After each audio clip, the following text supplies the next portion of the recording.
Introduction aux vertus chrétiennes.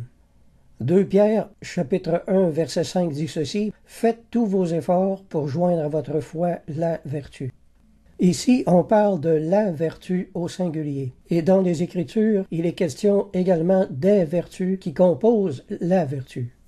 Sainte Fulgina a écrit « La vertu est donnée par Dieu pour réparer les infirmités de la chair. » La définition du dictionnaire du mot vertu est celle-ci: excellence de caractère, être digne de louange, bonne renommée, excellence morale très particulière. Le mot grec traduit par vertu en 2 Pierre 1,5 est arêthès, qui dénote tout ce qui donne de l'estime à une personne, une éminence morale et intrinsèque. Ce mot semble être lié à l'impression que l'on produit chez les autres. Il fait naître en eux le renom, l'excellence et la louange. Le mot vertu, étymologiquement, exprime l'idée de perfection, de valeur, de prospérité intérieure, de sainteté et de bonheur. En 1 Pierre 2, verset 9 maintenant. « Vous êtes une race élue, un sacerdoce royal, une nation sainte, un peuple acquis, afin que vous annonciez les vertus de celui qui vous a appelé des ténèbres à son admirable lumière. » Donc, la vertu, c'est un peu le champ où poussent les vertus. Contrairement au péché, il y a un grand nombre de vertus chrétiennes, et c'est heureux pour nous car chacune d'elles nous transmet une petite partie de la plénitude béatifique du Christ et qui contribue à notre bonheur ici-bas. C'est la sainteté qui procure la plénitude spirituelle. Jamais aucun saint n'a écrit que la sainteté le rendait malheureux. Au contraire, à l'unanimité, ils ont tous dit que la sainteté était la source de leur plus grande joie. D'après Thomas d'Aquin, les vertus surnaturelles doivent aider l'homme à se réaliser lui-même. Nous venons tous au monde avec des qualités et des défauts. Ces qualités sont des vertus innées qui sont en nous à l'état d'aptitude, mais non à l'état de perfection encore. Non des vertus à l'état achevé. La vertu de la grâce a pour rôle de développer nos qualités, nos bonnes inclinations naturelles dans le sens du bien, à force de travail et d'application. L'obéissance, c'est se soumettre à l'action de la grâce.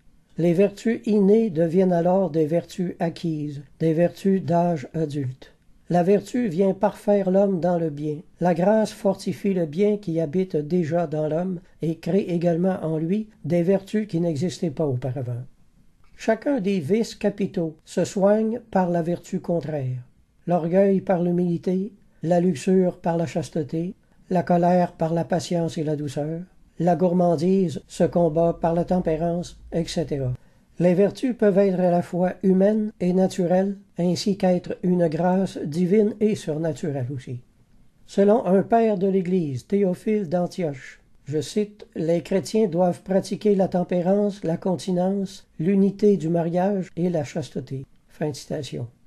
La sainteté du corps était le centre de la spiritualité chrétienne du 1er siècle. Les auteurs païens des premiers siècles regardaient vivre les chrétiens et disaient que le christianisme était une religion d'anges, impossible à pratiquer. Évidemment, ces pauvres philosophes n'avaient aucune idée de la force que peut donner la grâce de Dieu. Quand un païen cherche à se corriger d'un défaut, il n'a que l'arme de sa propre volonté. C'est un peu comme essayer de se soulever de terre en tirant sur ses cordons de souliers. En Jean 15,5, Jésus dit « Sans moi, vous ne pouvez rien faire ». Par contre, c'est dire qu'avec le Christ, vous pouvez tout faire. Tous les changements qui s'imposent en vous, maintenant que vous êtes chrétien, tout vous est possible.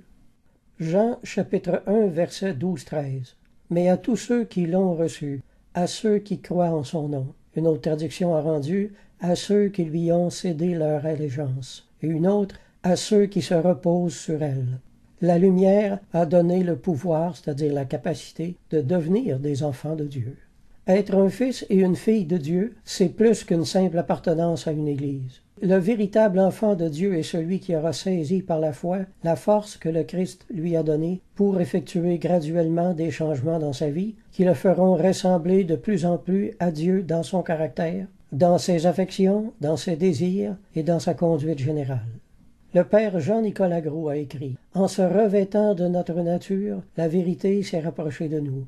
Elle a mis à notre portée ses instructions. Par ses exemples, elle les a rendues palpables. Et par sa grâce, elle nous les rend imitables.